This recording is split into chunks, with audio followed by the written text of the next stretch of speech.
Hard truth number 3 is this: money is more expensive than ever. Interest rates are high. Equipment costs are high. Rents are high. All of that stuff is high, and it can feel very frustrating.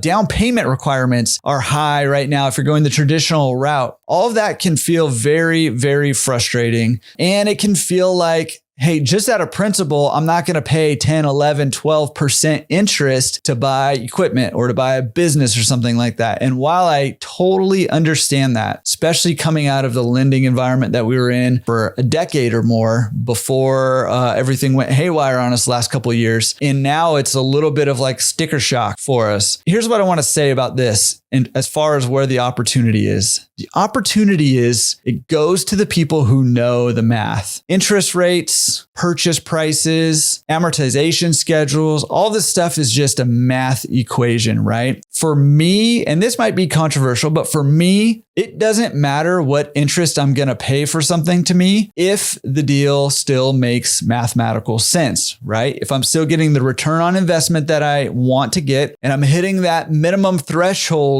of how much I want to bring in every single month or every single year. You know, maybe if I'm getting a high return on I'm getting a 50% return on my investment, but I'm making $1,000 a month, maybe or maybe not, that's going to be worth it for me, right? You know, if I'm making the number that I need to make and I'm getting the percentage of return on investment that I want to get, then I'll pay the 12%, the 14%, the 30% interest rate, as long as the math makes sense. So if you can learn how to do the math and then structure deals in a way that make the math make sense for you, then don't pay as much attention to the interest rate. I mean, obviously you want to know what interest rate you have, but don't make that the deciding factor, and don't rule out deals just on the principle of you don't want to pay a high interest rate. Okay. Because that's all relative. And all this is a math equation.